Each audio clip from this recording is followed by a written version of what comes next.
तो राजा युधिष्ठिर ने पूछा, भगवान ऐसा कौन सा व्रत है जिसके करने से यमराज प्रसन्न हो जाएं और नरक का दर्शन नहीं हो?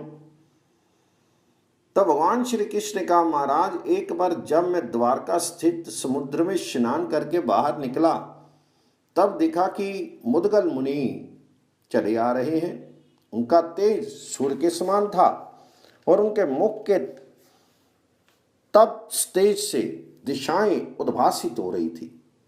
तब मैंने उनका अर्घ्य पाद्य आदि से सत्कार करके आदरपूर्वक उनसे पूछा, महाराज प्राणियों के लिए अत्यंत भयदायक नरक तथा यमदूतों आदि का जिससे दर्शन ना हो ऐसा कोई व्रत आप मुझसे बतलाइए। ये सुनकर मुद्गल मुनि भी कुछ विस्मित से हुए, किंतु बाद में शांत मन होकर वे बोले, प्रभु एक बार ऐसा हुआ कि मुझे अकस्मात मूर्छा आ गई और मैं पृथ्वी पर गिर पड़ा। उस स्थिति में मैंने देखा कि हाथ में लाठी लिए कुछ लोग आग से जलते हुए से मेरे शरीर से निकलकर बाहर खड़े हुए थे और मेरे हृदय से एक अंगूठे के बराबर व्यक्ति को बलपूर्वक खींचकर तथा रस्सियों से बांधकर यमपुरी की ओर ले जा रहे थे।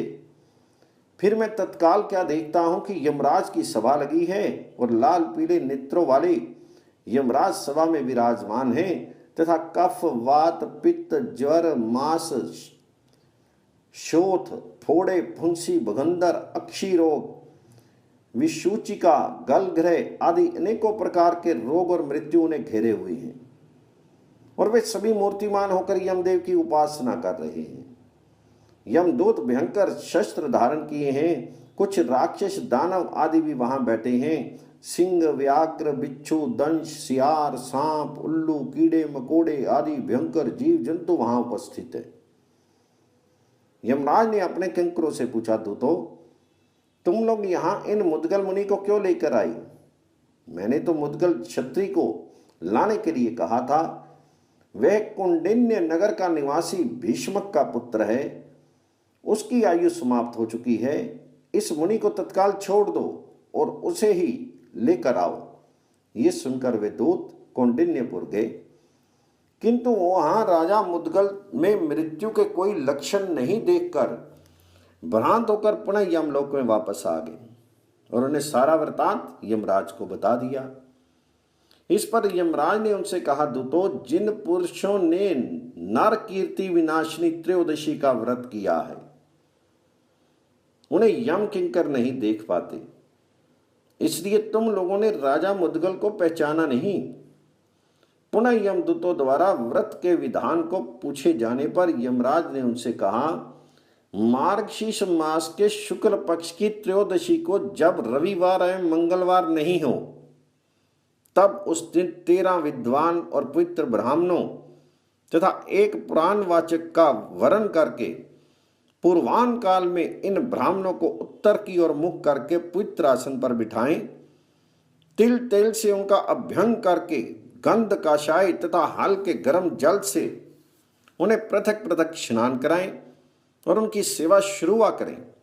अनंतर पूर्व की ओर मुख कर कर बैठाकर उन्हें शाल्यान मुद्रान गुड़ के अपूप तथा सुपक्व व्यंजन आदरपूर्वक खिलाएं। पुनः व्रती पवित्र होकर आचमन करे और उन ब्राह्मणों की अर्चना करे। ताम्र पात्र में प्रस्थमात्र अर्थात एक शेर, तिल तंडुल, दक्षिणा, छत्र, जलपूर्ण कलश आदि उन्हें अलग अलग प्रदान करके विसर्जित करे। इसी प्रकार वर्ष भर तक व्रत करे। कोई मानव यदि आदर पूर्वक एक बार भी इस व्रत को कर ले तो वह मेरे यमलोक का दर्शन नहीं करता, वह मेरी माया से अदृष्ट रहता है। अंत में विमान द्वारा अर्क मंडल में प्रवेश करके वह विष्णुपुर और शिवपुर को प्राप्त करता है। यमदूतों, उस राजा मुद्गल ने इस त्रयोदशी व्रत को पहले किया था, इसलिए तुम सब उस क्षत्रिय श्रेष्ठ को दर्शन नहीं कर पाए।